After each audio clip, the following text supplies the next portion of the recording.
Chers auditeurs, bonjour. Voici mon 7e article. Aujourd'hui, nous allons parler de l'Internet des objets, l'omniprésence. L'Internet des objets ou IoT, qu'est-ce que c'est? IoT, ça vient de l'anglais Internet of Things.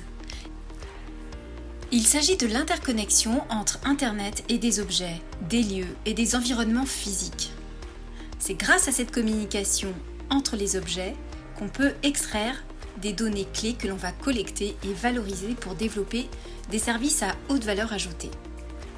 À l'origine, ça vient de la généralisation du mot Internet à l'ensemble des objets qui sont autour de notre monde, de nos environnements.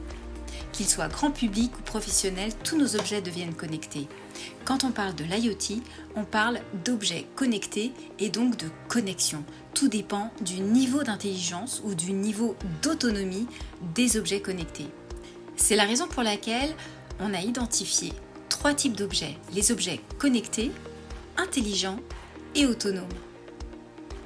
Alors, les objets connectés, ce sont des objets que l'on va doter d'un certain nombre d'éléments pour les faire dialoguer avec des objets à distance. Ils sont donc connectés dans le sens où ils ont un émetteur et un récepteur. C'est tout simplement la base de la connexion.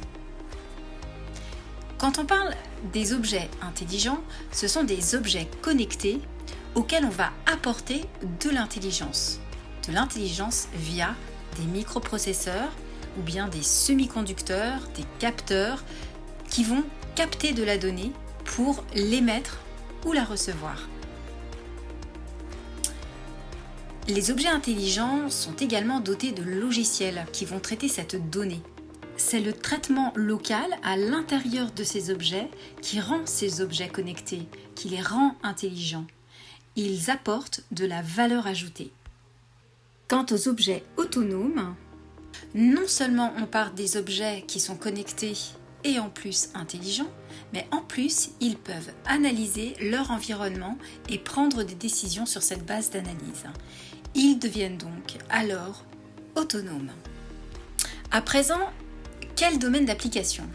On peut identifier 4 grands domaines d'application comme le grand public, le militaire, la smart city et l'industrie. Ces 4 domaines à l'échelle mondiale sont attaquables et gérables avec des objets connectés, intelligents et ou autonomes.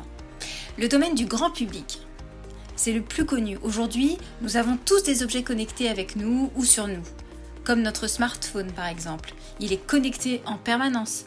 On peut le géocaliser et il envoie en permanence des informations sur le cloud. On dialogue donc en permanence avec notre environnement. Ce domaine est celui qui est le plus vite atteignable en termes de connexion. Et c'est la raison pour laquelle il y a énormément de produits qui sortent régulièrement. Je fais référence aux montres connectées, aux smartphones, aux réfrigérateurs, etc. Tous ces produits vont devenir complètement connectés et se connecter avec les autres domaines. Le deuxième domaine que l'on peut choisir, c'est le domaine militaire. C'est le domaine dans lequel il y a le plus d'investissement, notamment avec les robots et les drones volants ou sous-marins. Sur ce qu'on appelle la bulle de combat, on a de plus en plus d'objets qui sont connectés, intelligents, voire autonomes, afin de pouvoir lutter contre la perte de vie humaine. Le troisième domaine, c'est le domaine de l'automobile ou des nouvelles usines, comme la Smart City. Une Smart City, qu'est-ce que c'est? C'est une ville telle qu'elle est aujourd'hui, mais avec énormément d'objets connectés, permettant de parquer sa voiture par exemple, de connecter son Vélib, de gérer la circulation, de gérer la pollution, etc. Pour apporter de la valeur ajoutée, comme permettre une fluidité, une efficacité et une rapidité d'action. En d'autres mots, une Smart City, c'est une ville intelligente. Pourquoi? Parce qu'elle collecte et elle utilise les données générées par ses habitants et ses infrastructures. Et le but de cette utilisation, c'est d'améliorer la qualité de vie et d'optimiser les ressources. Par exemple, l'IoT permet d'avoir à notre domicile un compteur connecté qui nous alerte et nous conseille en temps réel dans notre consommation d'énergie.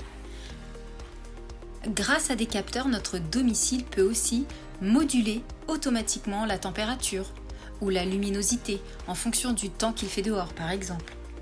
À l'échelle de la ville, notre domicile est connecté à un réseau électrique intelligent ou smart grid, ce qu'on appelle smart grid, qui optimise la production et la distribution d'électricité en fonction de nos besoins.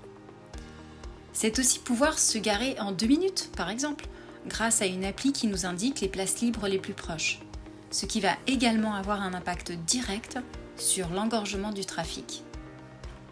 Donc on peut dire que la vie intelligente améliore notre vie tout en réduisant l'empreinte écologique. Que du bonheur!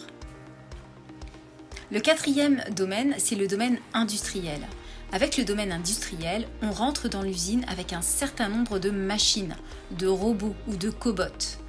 On imagine que toutes ces usines vont vers l'interconnexion pour que chacune d'elles puisse connaître son niveau de qualité et de performance. C'est-à-dire savoir si ces machines fonctionnent correctement, au meilleur niveau de fiabilité et de maintenabilité. En effet, toutes ces machines-outils intelligentes vont pouvoir dire si elles fonctionnent bien ou pas. Elles vont permettre de faire de la maintenance préventive. Toute cette intelligence et tous ces objets vont être connectés à l'intérieur de l'usine. L'énergie est alors directement concernée. Comment mon usine consomme-t-elle moins d'énergie ? Prenons l'exemple d'une machine qui ne fonctionne pas. Eh bien, parce qu'elle est connectée, on va réduire sa consommation électrique. Regarder et gérer les polluants. Donc, l'usine va devenir un plus écologique, au sens green du terme. Enfin, l'usine en elle-même va devenir un système connecté, intelligent, voire autonome à l'intérieur d'un footprint industriel. Une grande entreprise mondialisée peut avoir plusieurs usines qui fonctionnent sur le même type de produit et en fonction de sa performance, on peut identifier une baisse de capacité par exemple, car il manque telle ou telle pièce. Et donc il faut augmenter la capacité de l'autre usine qui est à l'autre bout du monde. Donc cet exemple d'usine va créer un espace de production qui va lui aussi être interconnecté. En conclusion, ces 4 domaines du grand public, du militaire, de la smart city et de l'industrie sont des domaines accessibles dans lesquels l'IoT, les objets connectés, intelligents et autonomes sont un vecteur de croissance et de développement pour l'ensemble de nos pays. J'espère que cet article vous a plu et je vous donne rendez-vous à mercredi prochain.